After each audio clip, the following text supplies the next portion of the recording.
Ayah, mereka kedinginan. Bisakah kita menolong mereka? Bisik seorang gadis kecil menunjuk ke arah seorang ibu muda dan bayinya yang termangu di tengah dinginnya malam yang basah oleh hujan. Ayahnya, yang kaya raya, telah menghabiskan berbulan-bulan menghindari duka.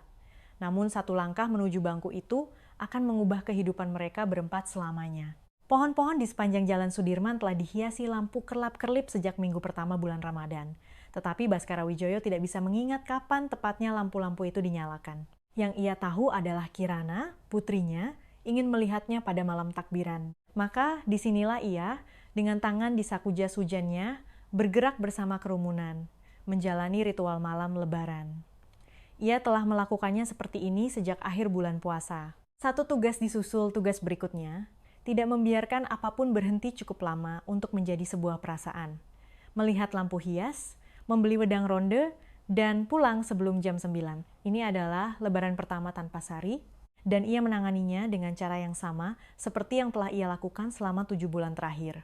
Bukan dengan merasa baik-baik saja, tetapi dengan tidak pernah berhenti cukup lama untuk merasakan hal lain. Pekerjaan membuatnya sibuk, gerakan membuatnya tidak berhenti. Rencana untuk malam ini kecil, spesifik, dan terbatas, persis seperti yang ia butuhkan. Seorang pedagang di dekat sudut jalan memutar radio, gema takbir berkumandang, sambut hari kemenangan. Dan Baskara berjalan melewatinya tanpa melambat. Kawasan Bundaran HI penuh sesak dengan lautan manusia. Tas-tas belanjaan dari mal berayun di lutut semua orang, para pedagang di setiap sudut menjual jagung bakar dalam kantong kertas, wedang jahe dalam gelas plastik, dan kacang rebus yang mulai mendingin. Di sela-sela gedung-gedung tinggi, angin berembus kencang, menemukan celah di antara kerah dan topi. Tidak peduli seberapa hati-hati kau merapikan diri, orang-orang mengeratkan jaket mereka dan terus bergerak. Mereka punya tempat tujuan setelah ini. Apartemen yang hangat, makan malam keluarga, seseorang di rumah yang menantikan mereka. Baskara menjaga jaket merah, Kirana tetap dalam jangkauan pandangannya dan memberinya ruang. Usianya 8 tahun, dan ia bergerak di tengah keramaian seperti anak-anak kota pada umumnya. Membaca celah, menyelinap tanpa perlu menoleh ke belakang. Tidak perlu izin. Ia membiarkannya tetap di depan. Saat ini, menjaganya dalam pandangan adalah satu-satunya hal yang bisa ia tawarkan.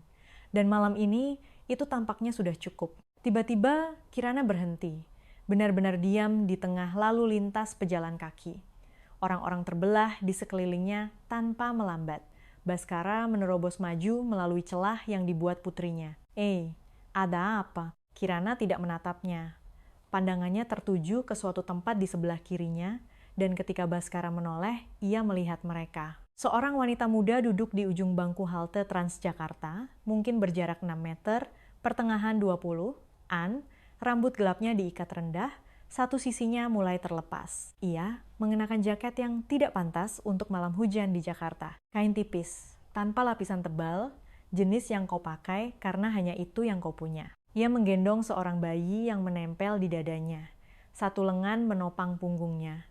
Bayi itu terbungkus, selimut yang salah satu sudutnya telah terlepas. Seluruh tubuhnya membelakangi jalan, melengkung ke dalam melindungi sang bayi. Ia menatap trotoar tepat di depan kakinya. Tidak sedang menunggu seseorang, hanya menunggu. Bayi itu tidak menangis. Ia benar-benar diam, dan keheningan itu terasa berat. Sebuah bus Transjakarta berhenti di halte, rem angin mendesis, pintu-pintu terlipat terbuka, embusan udara hangat dari dalam. Orang-orang yang turun berjalan melewati bangku itu tanpa melirik sedikit pun, kemudian pintu tertutup dan bus kembali bergerak ke tengah lalu lintas. Tangan Kirana mengerat di lengan Baskara. Ayah, suaranya lirih. Mereka kedinginan. Bisakah kita menolong mereka? Baskara menatap putrinya. Ia tidak membuat keributan, tidak kesal. Ia hanya melihat apa yang ada tepat di depannya dan menatap ayahnya untuk melakukan sesuatu. Usia 8 tahun dan tanpa keraguan. Baskara berjalan mendekat. Ia berjongkok beberapa langkah dari bangku itu cukup dekat untuk terdengar di tengah kebisingan jalan. Cukup jauh sehingga wanita itu punya ruang untuk menolak. Ia mulai merogoh saku jasnya untuk mengambil dompet kebiasaan lama, uang sebagai jawaban pertama, lalu menahan diri dan meletakkan kedua tangannya di atas lututnya. Maaf mengganggu, Bu. Ia menjaga suaranya tetap rendah dan tenang. Nama saya Baskara. Apakah ada tempat hangat yang akan Ibu tuju malam ini? Mata wanita itu terangkat. Matanya beralih dari wajah Baskara ke tangannya, lalu melewatinya ke Kirana yang berdiri tepat di belakangnya, lalu kembali ke wajahnya. Ia melirik ke jalan di belakang bahu Baskara. Tatapan menilai yang cepat, lalu kembali fokus pada Baskara. Ia tidak terburu-buru, dan ia belum memutuskan. Baskara tetap di posisinya dan membiarkannya berpikir. Kirana melepaskan selendang dari lehernya. Selendang batik berwarna merah dengan motif bintang-bintang putih di tepinya, sedikit terlalu panjang untuknya, dan mengulurkannya ke arah bayi itu. Kedua lengannya terulur, tidak melangkah maju, hanya menawarkan. Wanita itu menatap selendang itu, lalu ke Kirana. Sesuatu di rahangnya yang tegang sedikit mengendur. Ia mengulurkan tangan dan mengambilnya. Dengan kedua tangan, hati-hati. Ia membungkusnya di sekitar kaki bayi itu dan menyelipkan sudut yang longgar. Tanpa sadar, Baskara telah mengubah posisinya. Punggungnya kini menghadap jalan raya. Tubuhnya menjadi penghalang antara bangku dan angin dingin yang datang dari jalan. Bus lain lewat dan menjauh. Dan ia tidak bergerak. Ia tidak sedang menjalankan sebuah rencana. Ia tidak memikirkan apapun. Ia hanya berdiri di satu tempat sementara kota, terus mengalir di sekitar mereka bertiga. Yang dari kelihatannya adalah lebih dari yang dilakukan kebanyakan orang malam ini. Wanita itu mengusap tepi selendang, memastikan selimut itu terpasang dengan baik. Lalu ia menatap Baskara. Satu malam, suaranya pelan dan datar. Dan Anda tidak boleh membawa bayi saya keluar dari pandangan saya. Baskara menatap matanya. Setuju. Pintu masuk staf berada di sisi lain gedung, sebuah pintu logam biasa dengan papan kartu akses. Tidak ada kanopi, tidak ada penjaga pintu, hanya sebuah koridor pendek yang berbau deterjen laundry industri dan pembersih lantai, dengan lampu neon di atas yang berdengung pada frekuensi yang tidak pernah kau perhatikan dari sisi lobi gedung. Baskara mungkin hanya menggunakan pintu masuk ini 2 kali dalam 5 tahun. Ia menggunakannya sekarang karena itu adalah satu-satunya pilihan yang masuk akal. Dan karena ia tidak terlalu ingin membawa rombongan itu melewati lobi, melewati pohon Natal besar dan kerumunan bar yang masih ramai menjelang tengah malam. Budi Prasetyo sedang menunggu di ujung koridor. Manajer malam, pertengahan 30, An, presisi. Tip orang yang melihat masalah datang satu langkah lebih dulu sebelum kebanyakan orang menyadari ada sesuatu yang salah. Ia mengamati rombongan itu tanpa ekspresi. Baskara, Kirana yang setengah tertidur di lengannya, dan wanita itu yang kemudian memperkenalkan dirinya sebagai Dewi dengan bayinya, Banyu di dadanya, selendang berbintang merah, masih melingkari kaki sang bayi. Kamar di luar sistem utama, kata Budi. Tapi ada beberapa hal yang perlu saya sampaikan dulu. Silakan, privasi bisa saya atur. Tidak ada nama di resepsionis, tidak ada catatan digital malam ini. Ia melirik ke arah Dewi, tidak dengan kasar. Tapi ada protokol yang tidak bisa saya lewati. Jika terjadi sesuatu dengan bayi semalam, ada pertanggungjawaban medis di pihak kami, dan ada masalah keamanan yang perlu saya tandai. Protokol seperti apa? Kata Dewi. Perawat panggilan. Saya akan memintanya untuk memeriksa bayi malam ini. Setengah jam, selesai. Apakah dia akan membuat laporan malam ini? Laporannya langsung ke saya. Budi mengangkat satu tangan sebelum Dewi bisa menjawab. Tidak ada profil tamu, tidak ada catatan reservasi, tidak ada yang terhubung ke resepsionis, hanya catatan keamanan internal seandainya perawat harus mendokumentasikan kondisi Banyu. Itu akan tetap ada pada saya kecuali ada keadaan darurat medis. Dewi memindahkan Banyu ke lengan satunya dan menatap lantai sejenak, lalu kembali menatap Budi. Baik, katanya, tidak ada kehangatan di dalamnya. Hanya sebuah perhitungan yang hasilnya jatuh pada sisi ya. Kamar itu berada di lantai 4. Menghadap ke halaman dalam, lebih tenang daripada sisi jalan. Tidak ada suara lalu lintas, hanya dengungan samar sistem gedung dan sesekali suara pintu lift di ujung lorong. Ketika Budi membuka pintu dan melangkah mundur, Dewi masuk lebih dulu dari yang lain. Ia memeriksa seluruh ruangan sebelum meletakkan apapun. Grendel pintu, kait jendela, ruang di belakang pintu kamar mandi. Ia kembali ke tengah dan menatap ranjang bayi yang sudah disiapkan. Susu formula dan handuk bersih sudah ada di atas meja. Budi berkata ia berada satu lantai di bawah jika mereka membutuhkannya, lalu pergi. Dewi memasang rantai pengaman di pintu. Ia membaringkan Banyu di ranjang bayi dan membuka bungkusannya dengan kedua tangan, mengusap lengan bayinya, memeriksa warna kukunya, suhu di belakang lehernya. Ketika ia melepaskan selendang itu, ia melipatnya menjadi 2 lipatan yang rapi dan meletakkannya di sudut meja. Cara yang sama seperti kau meletakkan sesuatu yang bukan milikmu untuk disimpan. Baskara sudah mulai merogoh saku jaketnya, dokter anak di Kebayoran Baru. Pertanyaan tentang hari esok, sebuah panggilan untuk beri saya waktu sebentar, kata Dewi. Ia masih menatap Banyu. Baskara mengembalikan tangannya ke saku jaketnya. Perawat tiba sekitar 20 menit kemudian. Seorang wanita efisien, akhir 50, An dengan tanda pengenal bertuliskan Suster Rini. Ia meletakkan tasnya di meja dan menanyakan 4 pertanyaan klinis kepada Dewi tanpa basa-basi. Berapa lama di luar? Waktu menyusui terakhir? Perkiraan suhu? Adakah perubahan kulit yang terlihat? Dewi menjawab masing-masing dengan sekitar 8 kata atau kurang. Ketika perawat mengatakan bayi itu menunjukkan stres dingin ringan, tidak ada yang aku jaga agar tetap hangat dan cukup minum, perhatikan warnanya Dewi mengangguk singkat. Anggukan seseorang yang sudah tahu dan sedang menunggu untuk mendengar seseorang dengan kredensial.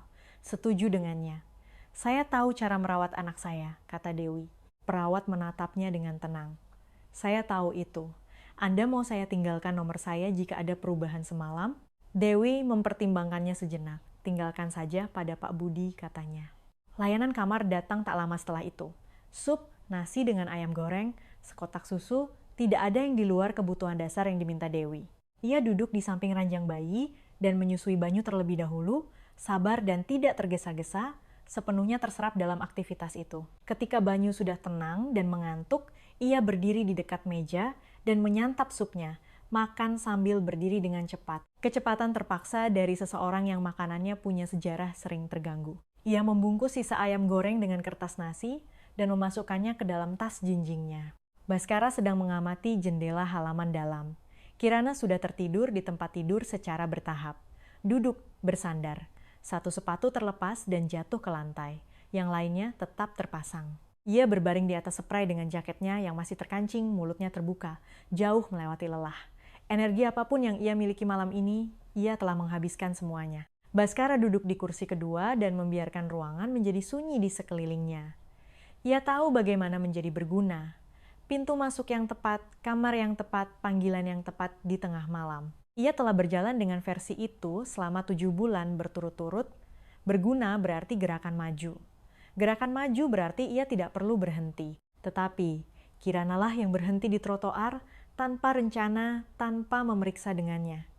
Ia melepaskan selendang dari lehernya sendiri dan mengulurkannya kepada orang asing. Baskara telah berjalan melewati bangku itu sama seperti setiap orang lain di blok itu, sampai putrinya yang berusia 8 tahun berhenti dan membuatnya berbalik. Satu sepatu di lantai, satu sepatu masih terpasang. Ia telah menunjukkan kepada Kirana cara melewati banyak hal tanpa melihatnya secara langsung. Kirana telah meniru sebagian dari itu, tetapi di suatu tempat di sepanjang jalan, ia juga memegang sesuatu yang tampaknya telah Baskara lepaskan. Ia tetap di kursi itu sampai ruangan menjadi keabu-abuan di tepi tirai. Di pagi hari, Dewi keluar dari kamar mandi dengan Banyu di pinggulnya dan berhenti di meja. Selembar kertas tergeletak di tempat susu formula sebelumnya. Formulir keamanan internal standar, minimal, jenis yang telah diperingatkan Budi, dan tetap saja jenis kertas yang terlihat berbeda begitu namanya tertera di atasnya. Dewi Lestari, tangannya yang bebas meraih tepi meja. Ia berdiri di sana sejenak, sangat diam, lalu ia berbalik dan menemukan Baskara di kursi. Anda memasukkan saya ke dalam sistem Anda. Suaranya datar dan disengaja, jenis kedataran yang membutuhkan usaha nyata untuk tetap stabil. Baskara menjelaskan formulir itu 2 kali apa itu, mengapa Budi membutuhkan nama dalam arsip, apa yang dicakup dan apa yang tidak. Dewi membiarkannya menyelesaikan penjelasannya kedua kali. Berdiri di dekat jendela dengan Banyu di bahunya, tangannya yang bebas membuat lingkaran lambat di punggung bayinya. Ia tidak mengabaikannya. Ia sedang memutuskan apa yang harus dilakukan dengan apa yang ia dengar. Ia menghentikannya sebelum yang ketiga. Anda ingin tahu apa yang sebenarnya saya lihat, katanya. Ya, selembar kertas dengan nama saya di atasnya di sebuah gedung yang tidak saya miliki, diletakkan di sana oleh seseorang yang saya temui 12 jam yang lalu. Ia menatapnya lekat-lekat. Saya tidak mengatakan alasan Anda salah. Saya memberitahu Anda bagaimana kertas itu terlihat terlepas dari alasannya. Baskara tidak mencoba memperbaikinya. Dewi benar dan mereka berdua tahu itu. Dan menarik kembali maksud dari dokumen itu tidak akan mengubah apa yang tertulis di dokumen itu. Apa yang membuat ini bisa diterima, katanya. Dewi memindahkan Banyu ke lengannya yang lain.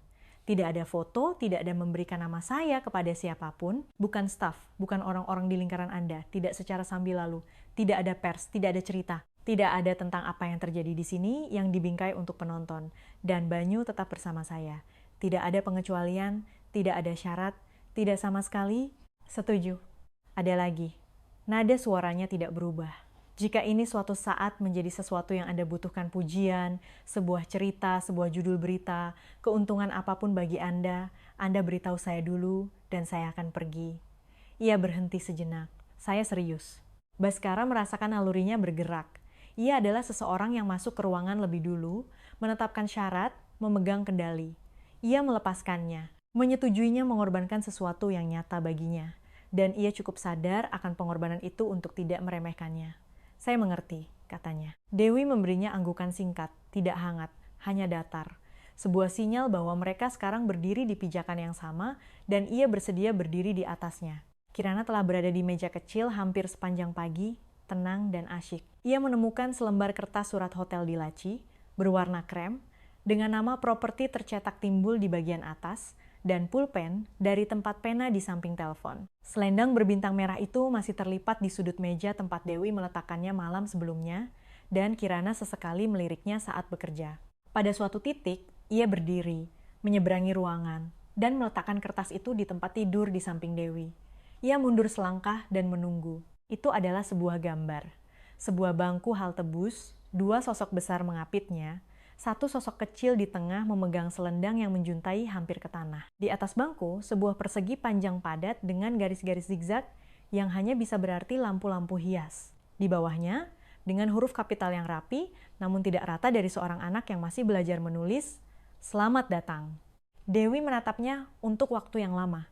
Kemudian ia meletakkan Banyu di tengah tempat tidur, menyangganya dengan hati-hati di kedua sisi dengan bantal cadangan, merogoh tasnya, dan mengeluarkan sebuah buku sketsa spiral kecil, nyaris tidak lebih besar dari buku saku, dan sebuah pensil yang sudah aus hingga tinggal sekitar 5 cm panjangnya. "Boleh aku tunjukkan sesuatu?"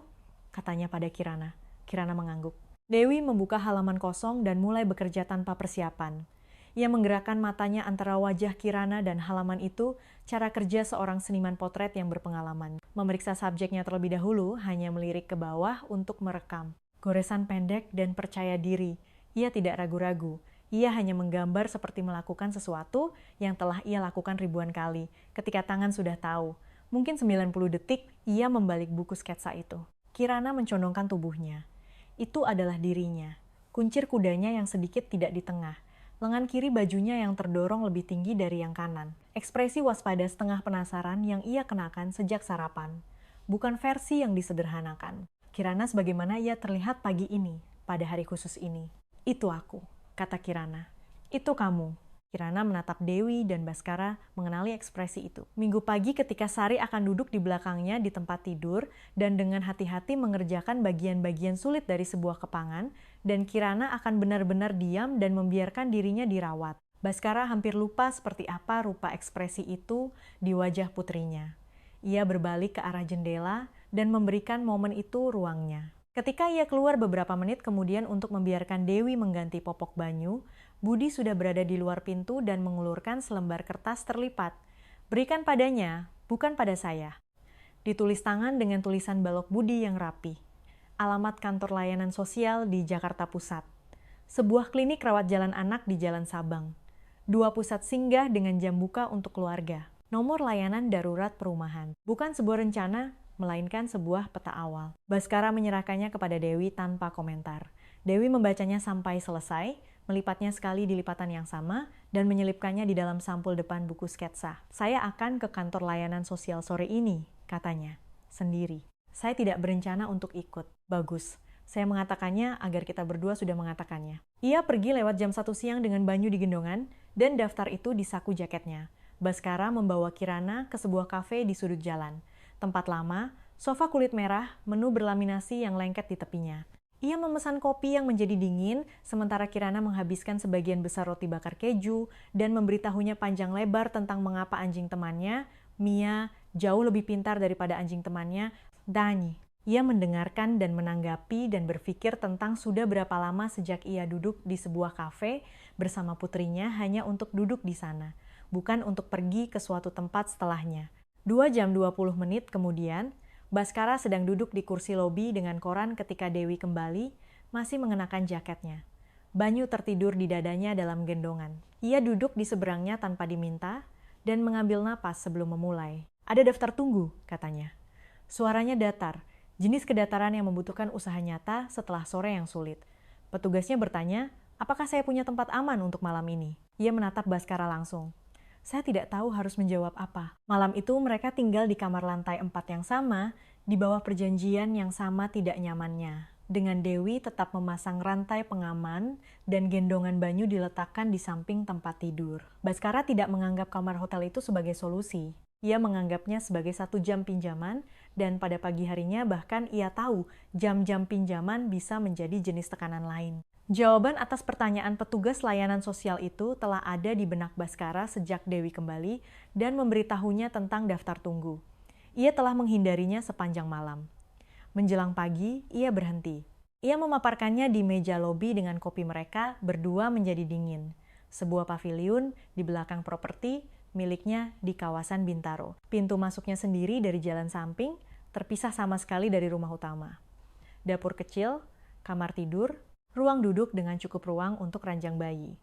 Masih di area Jabodetabek, 40 menit dari stasiun Sudirman dengan KRL Komuter Line. Cukup tenang sehingga tidak ada yang akan memperhatikan siapa yang datang dan pergi. Sementara, katanya, kunci Anda sendiri. Saya tidak menggunakan pintu masuk itu kecuali Anda meminta saya. Dewi tetap menatap cangkir di depannya. Seberapa sementara? Selama yang Anda butuhkan untuk menjadi stabil, berbulan-bulan.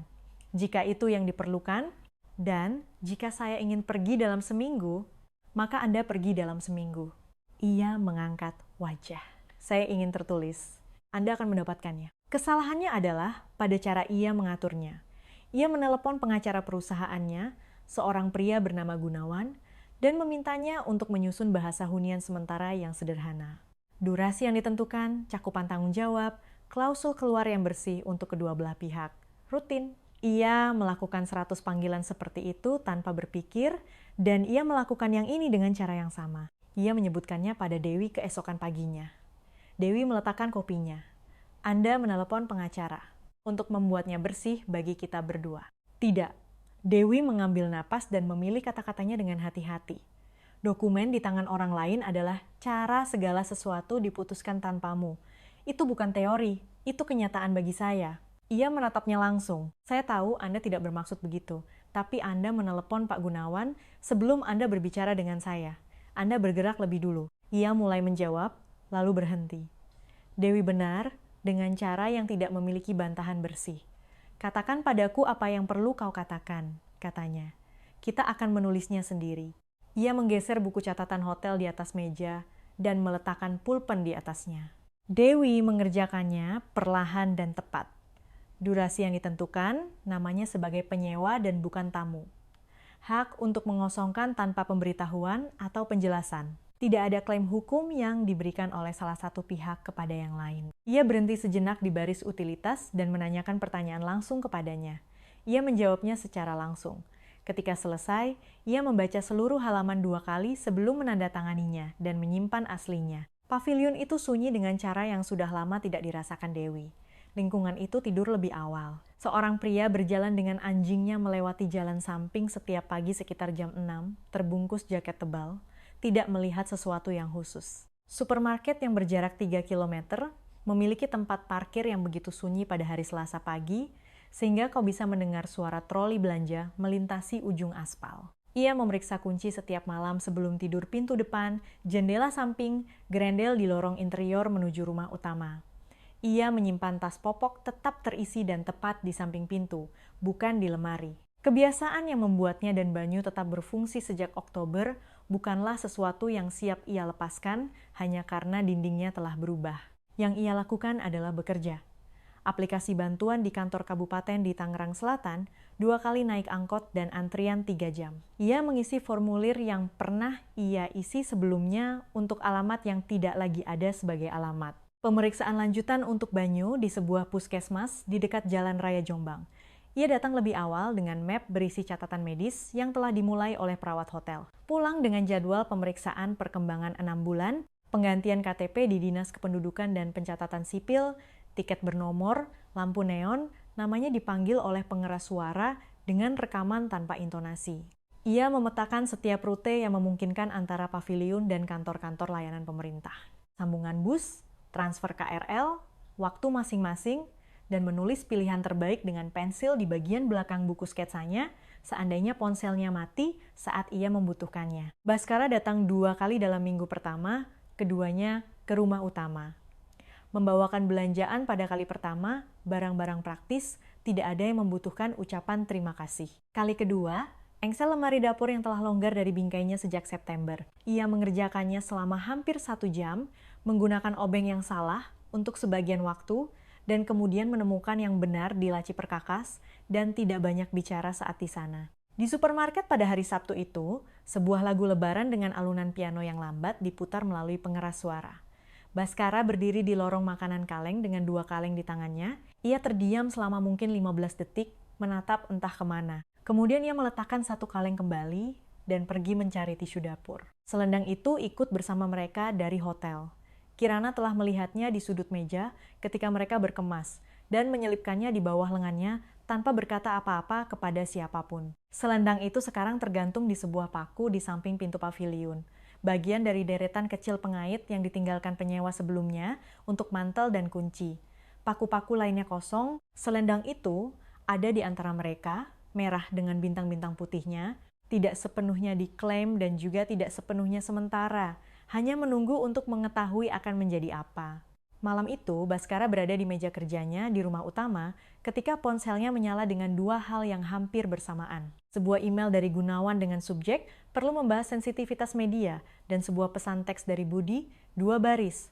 Seseorang bertanya tentang wanita dengan bayi itu, bukan staf. Pesan itu tidak menyebutkan wartawan. Tidak perlu. Di dunia Baskara, pertanyaan pertama jarang menjadi bahaya. Pertanyaan kedualah yang berbahaya. Acara penggalangan dana telah ada di kalender sejak Oktober, sebuah resepsi donatur akhir tahun di Atrium Hotel yang awalnya dibangun di sekitar dekorasi Lebaran dan kemudian diundur ke minggu terakhir Ramadan karena cuaca, jadwal dewan direksi, dan jenis penundaan yang disebut orang kaya tak terhindarkan. Baskara bisa menjalankan acara ini tanpa catatan dan biasanya memang begitu. 3 hari sebelumnya, Gunawan menelepon. Hermawan tahu garis besarnya, kata Gunawan. Wanita tunawisma, bayi, properti Bintaro Anda. Seseorang di kantor saya ceroboh saat menelepon. Saya minta maaf untuk itu. Itu tidak memperbaiki apa-apa. Rahang Baskara mengeras. Tetapi Gunawan terus berbicara. Saya sudah menarik staf tersebut dari kasus ini dan membuka penyelidikan internal. Itu tidak membatalkan pelanggaran ini, Pak Baskara. Itu hanya memberitahu Anda bahwa saya tahu persis betapa seriusnya ini. Hermawan mengelola portofolio real estate yang ukurannya hampir sama dengan milik Baskara dan telah mengincar kesepakatan pengembangan yang sama selama hampir setahun. Ia adalah pria sabar yang mengumpulkan pengaruh secara diam-diam dan menunggu saat yang tepat untuk menggunakannya. Ia tidak membutuhkan fakta yang terverifikasi. Ia membutuhkan insinuasi yang kredibel di depan audiens yang tepat pada waktu yang tepat. Dan ia telah menemukan kendaraannya, Rania, yang meliput persimpangan antara kekayaan dan reputasi untuk sebuah publikasi yang terkenal karena membuat keduanya tidak nyaman. Ia tiba di acara penggalangan dana dengan kartu pers dan sikap santai yang terlatih dan menghabiskan 20 menit pertama bekerja di pinggiran percakapan yang tidak ia masuki. Baskara memperhatikannya dan tetap di tempatnya. Atrium itu melakukan apa yang dirancang untuk dilakukannya. Dekorasi, ketupat raksasa di tengah, cahaya hangat dari atas, staf pelayan bergerak di ruangan tanpa menarik perhatian anggota dewan di dekat jendela. Orang-orang yang ada di sana baik untuk memberi maupun untuk dilihat memberi. Keseimbangan yang biasa. Baskara telah menyelenggarakan acara ini 4 tahun berturut-turut. Ia tahu setiap detiknya. Apa yang tidak ia rencanakan adalah elemen yang ia perkenalkan sendiri. Dewi telah berada di kota sejak pagi untuk janji temu verifikasi ulang bantuan yang tidak bisa ia jadwalkan ulang. Jenis kewajiban pemerintah daerah yang tidak bisa ditawar. Dalam perjalanan kembali ke stasiun Sudirman, ia mampir ke koridor samping hotel untuk menemui Budi mengenai surat dari pemerintah daerah yang sudah dalam perjalanan ke alamat surat hotel. Karena janji temu pertama telah diajukan sebelum sewa di Bintaro ada, hotel masih tercantum di satu baris informasi kontak sementara Dewi. Ia membenci fakta itu.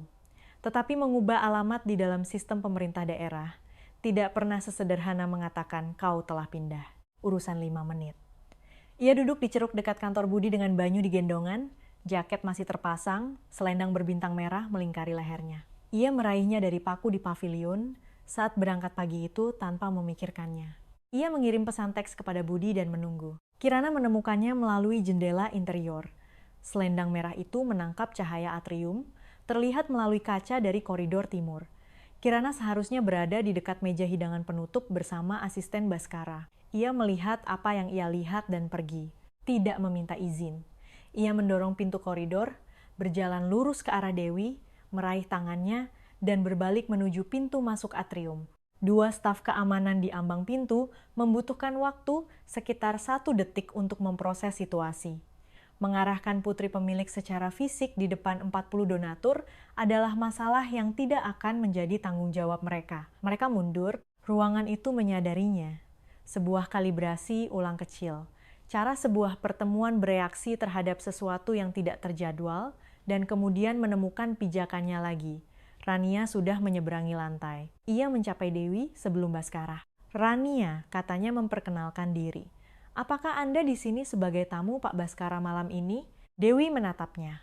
Banyu tertidur di dadanya. Selembar kertas janji temu dari pemerintah daerah menyembul dari atas tasnya, tertekuk dari pagi hari. Saya di sini untuk menanyakan manajer malam tentang surat saya, kata Dewi. Saya dengar Anda tinggal di properti miliknya di Bintaro. Saya menyewa sebuah pavilion di sana. Sewa pribadi, syarat tertulis, nama saya di perjanjian. Dewi merogoh tasnya tanpa tergesa-gesa. Ia meletakkan 3 lembar kertas di meja resepsionis di samping mereka. Konfirmasi janji temu pemerintah daerah dari pagi itu. Email pendaftaran rumah singgah yang dicetak minggu sebelumnya. Ringkasan 1 halaman dari kunjungan pediatrik Banyu. Ia meletakkannya rata dan berdampingan. Cara kau meletakkan kwitansi yang kau harapkan akan dibaca seseorang. Saya telah ke kantor dinas sosial, klinik anak, dan kantor catatan sipil bulan ini. Ada dokumentasi untuk semuanya. Ia menatap mata Rania. Saya tidak punya cerita untuk Anda. Saya punya dokumen. Pandangan Rania beralih dari kertas-kertas itu ke wajah Dewi. Sudut pandang apapun yang ia bawa, ini bukan bentuk yang telah ia bayangkan di kepalanya. Baskara mencapai mereka saat itu, datang dari sebelah kiri Dewi. Ia berhenti di sana, tidak di antara Dewi dan Rania, tidak di depannya, hanya hadir dan sedikit di belakang. Keamanannya mengawasinya untuk arahan. Ia menjaga ekspresinya tetap netral dan tidak memberi mereka apapun untuk ditindaklanjuti. Setelah beberapa kata, Rania melangkah pergi. Ruangan itu kembali tenang. Kirana berdiri di samping Dewi, di sisinya, bukan di depannya, memegang selendang yang telah dilepaskan Dewi saat ia masuk, warna merah dan putihnya terurai di tangannya. Baskara mengantar mereka keluar melalui pintu samping. Dewi harus mengejar kereta. Kirana berbicara tentang meja hidangan penutup sepanjang koridor. Suara atrium memudar di balik pintu yang tertutup. Malam itu, Dewi memeriksa ponselnya di dapur pavilion dan menemukan pesan suara dari nomor yang tidak dikenal. Ia mendengarkannya sambil berdiri, jaket setengah terlepas, Banyu sudah tertidur di kamar lain. Seorang petugas sosial, netral, membaca dari sesuatu yang telah disiapkan. Dinas Perlindungan Anak menindaklanjuti kekhawatiran yang telah diterima, meminta kunjungan rumah di alamat Bintaro secepatnya. Dewi meletakkan ponsel di meja. Ia berdiri dengan kedua tangan bersandar di tepi wastafel, menatap jendela di atasnya, gelap di luar, bayangannya sendiri di kaca. Kemudian ia mengangkat telepon kembali dan mulai mencari tahu siapa yang harus ia hubungi terlebih dahulu. Para petugas datang pada hari Selasa yang kelabu dan dingin. Jenis pagi yang tidak menandai dirinya sendiri. 2 orang, seorang wanita bernama Ibu Delgado, yang membawa papan klip dan mengajukan sebagian besar pertanyaan, dan seorang pria yang lebih muda dengan rompi fleece yang mencatat dan sangat sedikit bicara. Mereka tidak bermusuhan. Mereka prosedural, yang seringkali merupakan hal yang lebih serius. Dewi membuka pintu sendiri. Pavilion itu bersih. Banyu ada di ranjang bayi di kamar tidur, terjaga dan tenang. Ia telah menelepon Baskara malam sebelumnya. Bukan karena ia mau, tetapi karena kantor Ibu Delgado telah mengindikasikan bahwa mereka mungkin perlu berbicara. dengan pemilik properti untuk memverifikasi penyewaan. Baskara datang 20 menit lebih awal dan berdiri di dekat meja dapur, mencoba mengambil ruang sesedikit mungkin dan tidak cukup berhasil. Pertanyaan-pertanyaan Ibu Delgado bersifat metodis. Sudah berapa lama ketidakstabilan perumahan ini berlangsung? Bagaimana keadaan pada malam takbiran itu? Apa sifat hubungan saat ini antara ibu anak dan Pak Baskara yang namanya tertera di tagihan utilitas? Apakah anak tersebut memiliki penyedia layanan medis reguler? Setiap pertanyaan memiliki jawaban langsung. Bersama-sama, mereka sedang merakit sesuatu, dan bentuk dari apa yang mereka bangun sepenuhnya bergantung pada bagaimana itu akan dibaca. Dewi telah membaca bentuk khusus itu sepanjang hidup dewasanya. Ia meletakkan dokumen-dokumen secara berurutan. Konfirmasi janji temu dinas, ringkasan klinik dari tindak lanjut pediatrik Banyu, email pendaftaran rumah singgah dengan stempel waktunya, perjanjian sewa dengan klausul keluar yang terlihat di halaman kedua. Ia membalik setiap kertas agar Ibu Delgado bisa membacanya tanpa harus meraih. Tidak ada penjelasan, hanya catatan. Tangan Baskara bergerak ke arah saku jaketnya. Gunawan bisa berada di Bintaro dalam 2 jam. Ada juga kontak hukum keluarga, seorang wanita yang menangani situasi seperti ini dengan tenang dan efisien. Ia telah memiliki nomornya selama 3 tahun dan tidak pernah punya alasan untuk menggunakannya. Jangan, kata Dewi tanpa menoleh. Matanya tetap tertuju pada Ibu Delgado, Baskara membiarkan teleponnya di tempatnya. Ketika Ibu Delgado melangkah keluar untuk menelepon, Dewi menoleh ke Baskara. Suaranya tetap rendah. Seorang pengacara di ruangan ini mengubah penampilannya saat ini. Sekarang ini terlihat seperti seorang ibu dengan sewa yang menunjukkan dokumennya kepada seorang petugas. Anda membawa seseorang masuk, dan itu terlihat seperti seorang pria kaya yang mengelola sebuah tanggung jawab. Ia menatapnya. Jangan ubah saya menjadi skandal Anda. Baskara mulai menjawab. Nalurinya masih ada. Sepenuhnya utuh, masih menunjuk pada telepon di sakunya. Dan berhenti. Dewi benar. Berdebat dengan kebenaran adalah kebiasaan yang perlu ia hentikan. Oke, katanya. Hanya oke. Apa yang akan kau tambahkan? Dewi menatapnya sejenak. Sesuatu bergeser di tepi ekspresinya. Bukan kehangatan, lebih seperti pengakuan bahwa percakapan itu telah mendarat di tempat yang seharusnya. Kemudian, langkah kaki Ibu Delgado kembali ke teras. Sore itu, Rania menerbitkan berita lanjutan secara online. Ia tidak mengarang apapun, ia tidak perlu. Artikel itu memuat pertanyaan-pertanyaan sebagai ganti klaim. Sifat pengaturan itu, properti Bintaro, mengapa semua itu tidak diungkapkan? Detail akurat yang dilepaskan dari konteks diatur untuk menunjuk pada sebuah cerita yang ia hati-hati tidak berkomitmen untuk menuliskannya. Nama Hermawan tidak muncul di dalamnya, tidak perlu. Dewi membacanya di meja dapur, sementara Banyu tidur siang. Buku sketsa terbuka ke halaman kosong yang belum ia gambar. Ia pernah berpikir sebelumnya, di tempat-tempat yang lebih sulit dari ini. Kemasi tas. Temukan kantor pendaftaran berikutnya. Pindah sebelum ada yang bisa memutuskan apapun tentangmu. Itu adalah pemikiran yang ia tahu cara melaksanakannya. Ia melihat tas popok di dekat pintu. Lalu pada kalender di ponselnya, kunjungan dokter anak dalam 8 hari, tindak lanjut dinas 2 hari setelah itu, urutan yang telah ia bangun satu janji temu pada satu waktu. Ia membiarkan tas itu di tempatnya. Baskara datang setelah jam 7 malam. Dewi melangkah mundur dari pintu dan kembali ke meja dapur. Ia masuk dan duduk di kursi dekat pintu masuk. Kursi kayu polos dengan kaki yang sedikit tidak rata, kursi yang tidak akan dipilih siapapun jika ada pilihan lain. Ia tidak menawarkan apapun. Ia menunggu. Saya butuh dinas melihat dokumentasi yang bisa mereka ikuti tanpa bantuan, kata Dewi. Kunjungan dokter anak sesuai jadwal, bukti pendapatan atas nama saya di atas kertas, sewa tanpa pertanyaan di sekitarnya. Ia mengetuk cangkir di meja yang telah ada di sana sejak sore. Saya bisa membangun itu. Saya hanya butuh Anda tidak membuatnya terlihat seperti sesuatu yang lain saat saya melakukannya. Saya tidak akan. Anda mengatakan itu tentang pengacara. Ia menatap lantai lalu kembali padanya. Kau benar. Memang. Selendang itu ada di meja di samping tasnya. Di suatu waktu pada hari itu, ia telah mengambilnya dari paku di pintu dan membawanya ke dalam. Ia tidak yakin kapan tepatnya. Ia mengambilnya dan melipatnya 2 kali dan meletakkannya di atas tas, tidak menyimpannya, tidak menggantungnya kembali. Ibu Delgado menelepon keesokan paginya. Suaranya tenang dan profesional. Kunjungan dokter anak kedua yang terdokumentasi dalam 3 minggu. Bukti pendapatan terverifikasi yang menunjukkan kemajuan aktif dalam jangka waktu yang sama. Rencana pengasuhan anak dasar di atas kertas. Sewa tercatat di dinas sebagai alamat tetap. Dewi menulis semuanya di bagian belakang buku sketsa di halaman yang ia simpan untuk hal-hal yang tidak boleh hilang. Saya ingin jelas, kata Ibu Delgado sebelum mengakhiri panggilan. Langkah-langkah ini menjaga ini sebagai tindak lanjut rutin. Jika kami tidak dapat memverifikasi stabilitas dalam kerangka waktu yang ditentukan, kami mungkin harus meningkatkan kasus ini. Dewi terus menggerakkan pensilnya. Saya mengerti. Saya harap ini tetap rutin, Bu Dewi. Saluran telepon menjadi sunyi. Dewi melihat apa yang telah ia tulis, beralih ke halaman baru, dan mulai menyusun urutan operasinya. Kirana mengalami demam ringan sejak sore.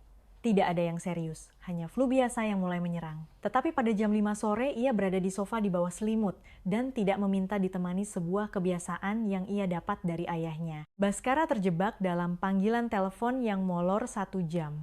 Dari jendela paviliun, Dewi memperhatikan ruang tamu rumah utama bersinar biru dari televisi jauh setelah Kirana biasanya menghilang ke lantai atas. Beberapa menit kemudian, batuk samar terdengar melalui lorong interior, lalu satu lagi. Dewi mengelap tangannya di serbet dan pergi. Ia menemukan Kirana di sofa, TV menyala, tidak ada yang menemaninya. Ia memeriksa dahinya, mengambilkan air, menemukan obat penurun panas anak-anak di lemari di atas microwave, dan memberinya dosis yang tepat. Kemudian ia menarik kursi kedua dekat sofa, duduk dengan buku di tangan, dan tinggal sampai Kirana tertidur.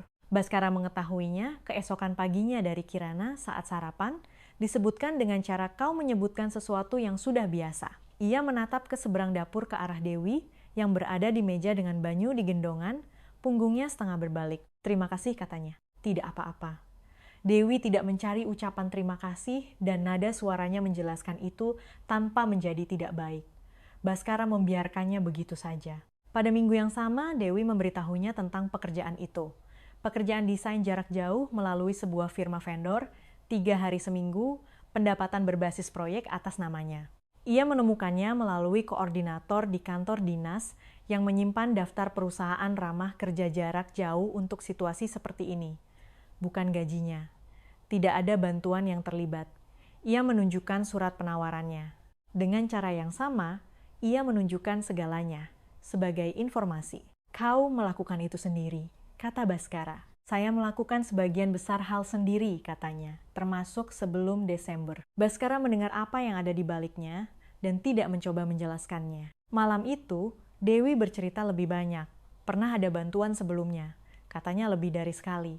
Seorang pemilik kontrakan yang mengurangi sewa dengan imbalan pengaturan yang tidak pernah tertulis. Seorang supervisor di dinas sosial yang memperlakukan berkas kasusnya seperti proyek pribadi. Orang-orang yang memberi dengan satu tangan dan menyesuaikan syarat dengan tangan lainnya sampai ia tidak bisa memisahkan bantuan dari kewajiban.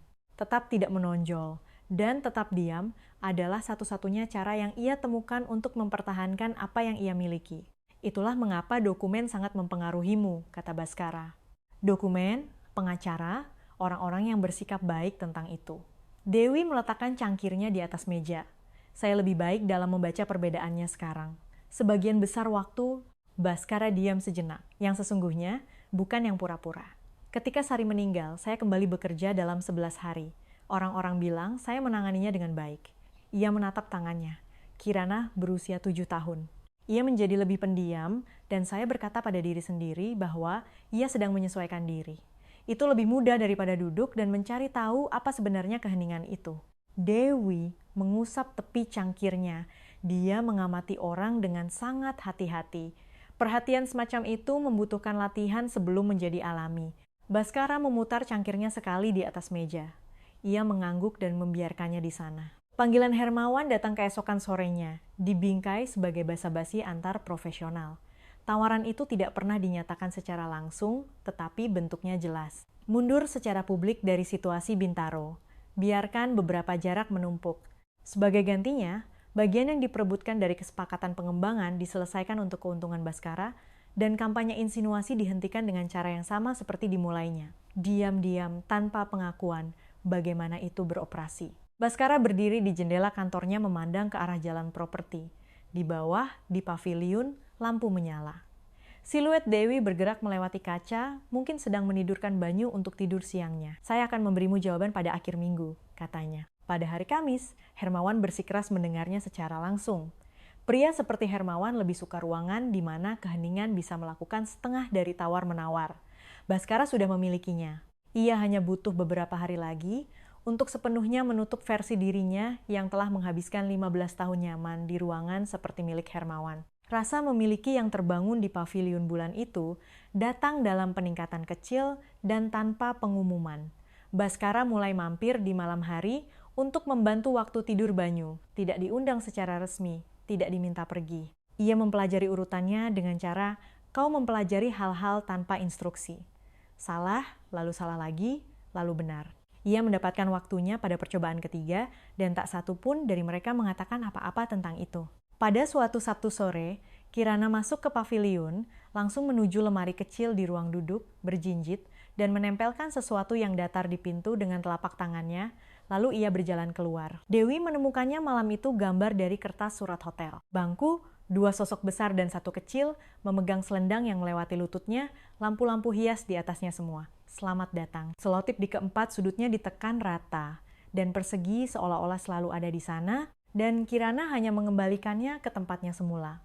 Dewi merapikan selotip di satu sudut dan membiarkan yang lainnya persis seperti adanya. Selendang itu berada di laci kamar tidur saat itu, terlipat dan diselipkan di bawah selimut cadangan. Dewi telah meletakkannya di sana beberapa hari setelah ia memulai pencarian apartemen 1 kamar tidur di dekat stasiun KRL, realistis dengan pendapatan barunya, sesuatu yang akan bertahan dalam aplikasi sewa. Ia tidak mengatakan apa-apa tentang itu kepada Baskara. Baskara menemukan tab pencarian terbuka di laptop paviliun suatu malam dan menutupnya tanpa sepatah kata pun yang memberitahu Dewi apa yang perlu ia ketahui. Baskara mengemudi ke pertemuan pada Kamis pagi yang kelabu, tepat waktu. Tidak ada apa-apa di tangannya kecuali jawaban yang telah ia miliki hampir sepanjang minggu dan selesai menundanya. Hermawan sudah duduk ketika Baskara masuk, sudah nyaman, sudah mengatur ekspresinya ke versi yang mengasumsikan ia tahu bagaimana 30 menit ke depan akan berjalan. Baskara duduk di seberangnya. Tidak, katanya. Hermawan tidak menekan. Ia mengatakan sesuatu yang netral secara profesional tentang kesepakatan yang bergerak ke arah lain, bangkit dari meja, dan menawarkan jabat tangan. Baskara tidak menerimanya. Itu secara efektif adalah akhir dari 15 tahun jenis pekerjaan tertentu. Baskara pulang ke Bintaro di tengah salju ringan hujan gerimis yang dingin. Ia tidak hancur. Ia juga tidak merasa lega. Sesuatu telah berakhir yang telah berjalan lama, dan ia membiarkan perjalanan itu sunyi saat ia menyesuaikan diri dengan bentuknya. Konsekuensinya terasa dalam beberapa minggu berikutnya. Kesepakatan pengembangan runtuh sebelum bulan berakhir. 2 anggota dewan mengajukan pertanyaan. Ia menjawabnya dengan jujur dan singkat. Ia menunjuk Paula Chandra sebagai COO. Paula telah menjalankan operasional dengan benar selama 6 tahun dari posisi tepat di bawah, tingkat di mana Baskara selama ini menempelkan namanya pada segalanya. Baskara merestrukturisasi dirinya ke dalam peran yang lebih kecil, pemilik, kehadiran di dewan. Bukan lagi orang yang teleponnya berdering pada jam 11 malam, Selasa tentang hal-hal yang bukan lagi urusannya untuk diselesaikan. Beberapa orang membacanya sebagai mundur. Ia membiarkan mereka.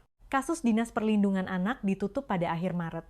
Ibu Delgado menelepon pada Selasa sore dengan suara terukur dan profesional yang sama yang ia gunakan selama ini. Dokumentasi cukup, situasi stabil, kasus diselesaikan. Pendapatan tetap atas nama Dewi telah didokumentasikan selama periode peninjauan dengan setiap janji temu, pembaruan sewa, dan langkah penitipan anak yang tercatat dalam arsipnya sendiri. 2 kunjungan dokter anak tambahan tercatat. Perjanjian sewa yang ditandatangani di dekat stasiun KRL Jurangmangu. Rencana penitipan anak yang bisa dijalankan di atas kertas. Dewi berterima kasih padanya, meletakkan telepon di meja, dan menyelesaikan membuat makan siang Banyu. Apartemen itu berada di lantai 2, 3 blok dari stasiun. 1 kamar tidur, dapur dengan cahaya sore dari jendela selatan, ruang duduk di mana barang-barang Banyu secara bertahap menyebar di lantai, seperti halnya barang-barang bayi di rumah yang benar-benar ditinggali. Ia telah menandatangani sewa sendiri, membayar deposit dari rekeningnya sendiri, membawa kotak-kotak pertama ke atas tanpa bantuan. Pada bulan April, ia mengecat ambang jendela dapur menjadi putih, sebuah proyek Sabtu sore yang tidak perlu ia lakukan. Ia ingin seni kembali sepenuhnya di musim semi. Itu tidak pernah berhenti sama sekali. Buku sketsa, pensil usang, potret cepat di waktu luang. Tetapi pendapatan tetap di ruangnya sendiri memungkinkan sesuatu yang tidak bisa dilakukan oleh sekadar bertahan hidup. Ia menyelesaikan serangkaian cat air kecil selama 2 bulan. Sebuah hidran kebakaran yang tertutup lumpur kering. Tenda warung pada jam menjelang gelap. Seorang wanita di jendela bus menatap sesuatu di luar bingkai. Ia menjualnya melalui galeri online kecil. Kontak dari koordinator dinas telah menyebutkannya. 11 hari dan seri itu habis terjual, ia memulai yang berikutnya sebelum cetakan terakhir dikirim. Baskara mendengarnya dari Kirana, yang mendengarnya dari Dewi, sambil lalu saat Dewi sedang melakukan hal lain. Ia memikirkannya selama beberapa hari. Ia tidak berkomentar. Itu tidak membutuhkannya. Makan malam itu seminggu sebelum Lebaran. Hujan mulai turun sekitar jam 4 sore dan terus berlanjut. Jenis hujan yang menenangkan dan meredam kebisingan jalan dan membuat rumah terasa lebih jauh dari dunia. Dewi membawa Banyu setelah tidur siangnya. Kirana sudah di dapur ketika mereka tiba, bersandar di meja, makan kerupuk dari rak dapur, yang memang biasa dilakukan Kirana di tempat-tempat di mana ia merasa di rumah. Mereka makan sup dan roti. Banyu berada di kursi tinggi yang ditemukan Baskara di toko barang bekas pada bulan Maret, membawanya pulang dan memasangnya tanpa mengatakan apa-apa kepada siapapun. Ia makan apapun yang diletakkan Dewi di depannya dengan konsentrasi tinggi dan pendapat yang kuat tentang sayuran. Kirana menceritakan buku yang sedang ia baca untuk sekolah dengan keyakinan penuh dari seseorang yang telah menetapkan pandangannya dan tidak ingin meninjaunya kembali. Percakapan itu menemukan levelnya sendiri dan bergerak dengan mudah sepanjang jam. Setelah makan, Baskara berdiri dan mulai mencuci piring, menyalakan air, mengerjakan tumpukan piring, membilas dan meletakkannya di rak. Ia hampir selesai sebelum menyadari bahwa tidak ada yang memintanya. Dewi sedang membuat coklat panas di meja. Ketika Baskara meraih cangkir yang lebih dekat, Dewi memindahkannya. Yang itu punya Kirana. Lebih banyak susu, lebih sedikit gula. Baskara mengangguk dan mengambil yang lain. Kirana berada di sofa membacakan buku bergambar untuk Banyu dengan suara yang disengaja dan sedikit teatrikal dari seorang anak berusia 9 tahun yang memahami audiensnya. Mata Banyu menjadi berat. Kepalanya miring ke lengan Kirana dan tetap di sana. Dewi meletakkan tasnya di kursi dan mengeluarkan gambar berbingkai. Pena dan cat air, kecil. Bangku halte bus di bawah lampu hias, gemerlap lampu kota di kegelapan di belakangnya. Ia telah menyelesaikannya pada bulan Oktober. Ia meletakkannya di rak dekat jendela, menyesuaikannya sekali, dan melangkah mundur. Baskara melihatnya dari seberang ruangan. Bagus, katanya. Aku tahu, katanya. Selendang itu ada di laci paling atas di lemari pakaiannya di apartemen, terlipat dan disimpan, tidak dipajang. Ia telah meletakkannya di sana pada hari ia menandatangani sewa. Itu dimulai sebagai kehangatan darurat dari seorang anak berusia 8 tahun yang memberikannya tanpa meminta terlebih dahulu. Dewi telah menyimpannya melalui setiap formulir, setiap janji temu. Setiap pagi ia bangun, takut tanah mungkin bergerak di bawahnya lagi. Ia tidak pernah memakainya seperti utang. Ia menyimpannya seperti bukti bahwa satu tindakan kebaikan kecil bisa tetap baik bahkan setelah keadaan darurat selesai. Selama berbulan-bulan, itu telah menjadi sesuatu yang tidak membutuhkan nama, di dalam laci, di tempat yang menjadi miliknya. Itu sudah cukup. Kirana menutup buku itu. Banyu benar-benar tertidur di lengannya. Ia menatap Dewi dengan perhatian terbuka dan langsung yang selalu ia berikan padanya. Apa yang akan kita lakukan malam takbiran tahun depan? Dewi menatapnya. Lalu sejenak ke Baskara, lalu kembali, kita putuskan bersama, katanya. Di luar, gema takbir terus berkumandang. Lampu dapur tetap menyala.